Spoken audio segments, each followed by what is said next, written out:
如来，你纵容六耳杀我爱徒，今日我便一脚踏平灵山，炼化佛门，让你西方寸草不生。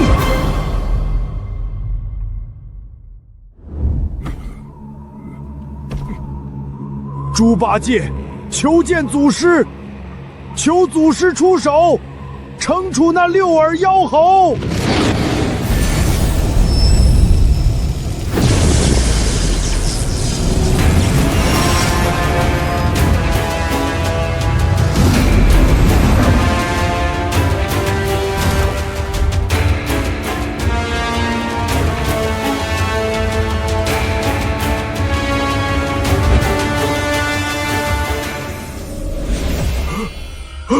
曾听闻大师兄说过，祖师深不可测。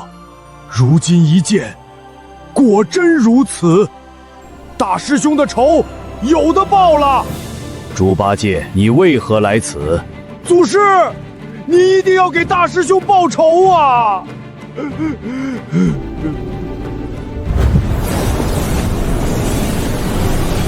数年前，大师兄三打白骨精，护那唐僧平安西行。可那唐僧是非不分，将大师兄驱逐回花果山。六耳妖猴趁机出现，两人真假难辨，上了天庭，下了地府，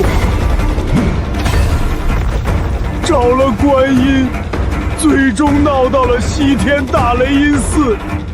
我本以为如来辨出真假，镇压了六耳，可后来才知道，被镇压、被炼化的是我的大师兄啊！混账！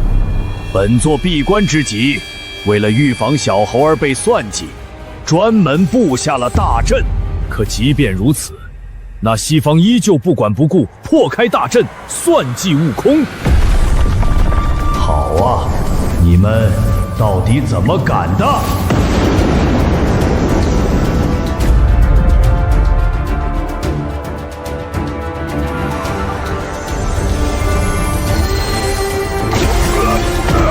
怎么了？怎么了？方寸山方向，别！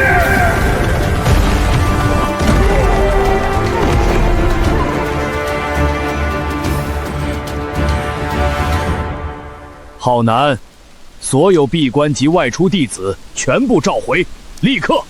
是，师尊。千年之前，为了突破大道圣人，我选择闭关。闭关之前，专门给悟空设下大阵保护。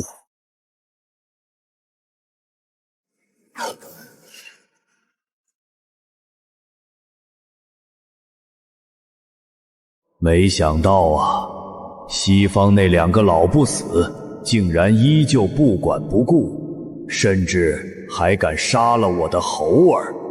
祖师，大师兄虽然死了，但这仇咱们必须得报。仇自然要报，不过你大师兄还没有死。啊，这怎么可能啊！闭关之时，我将6件洪荒圣宝融入了悟空神魂本源，一旦悟空身死，便会深化6根，只要找到6根，悟空便能复活。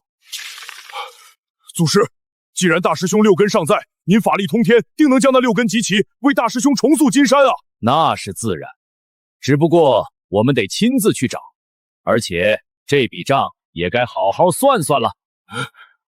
祖师，那我们即刻动身，为了救大师兄，俺老猪上刀山下火海，绝不皱一下眉头。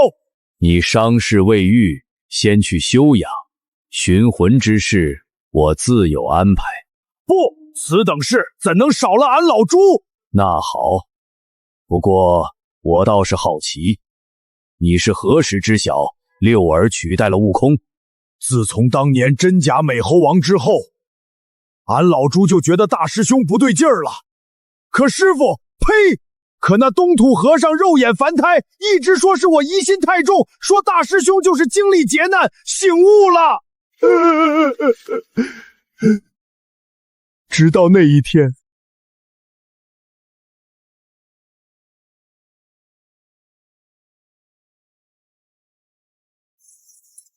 师傅，我去化缘。好。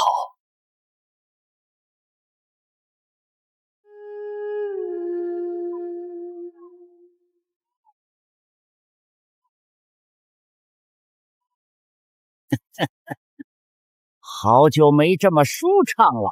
从那个时候开始，我就知道真正的大师兄已经死了。我一直隐忍着，想要找机会为大师兄复仇，但奈何六耳妖猴实力极强。再后来，便是灵山册封之时。朱悟能，你护送唐僧有功，特封你为净坛使者，享人间供奉，世代香火。俺老猪不愿。悟能心性纯良，心直口快，像是有什么顾虑。也罢，我佛宽得此人，勿怒之果，何日？狗屁的净坛使者，老秃儿！呆子，你发什么神经？走，跟我去给佛祖道歉。死猴子，少在这妖言惑众！你把那老秃头当亲爹供着，俺老猪可没那闲工夫。呆子，你吃错什么药了？敢跟我这么说话？闭嘴！只有我大师兄才能叫我呆子，你算个什么东西？哦，你莫非不认我这个大师兄了？哼，六耳猕猴，别在这儿装了！我大师兄顶天立地，是你这种货色能比的吗？呆子，我劝你认，这样对你、对我、对那东土和尚都好。呸！你不配！猪八戒，天蓬大元帅，当个净坛使者，天天吃吃喝喝多好，有我这样一个斗战胜佛的师兄多好，一辈子装傻无忧无虑一生，享不尽的荣华富贵多好。借着你的光，我嫌恶心。恶心，真高尚啊！我现在给你一个机会，只要你说我才是你大师兄，说那个猴子不如我一根毛，你这净坛使者的位置还是你的。呸！你不配！敬酒不吃吃罚酒，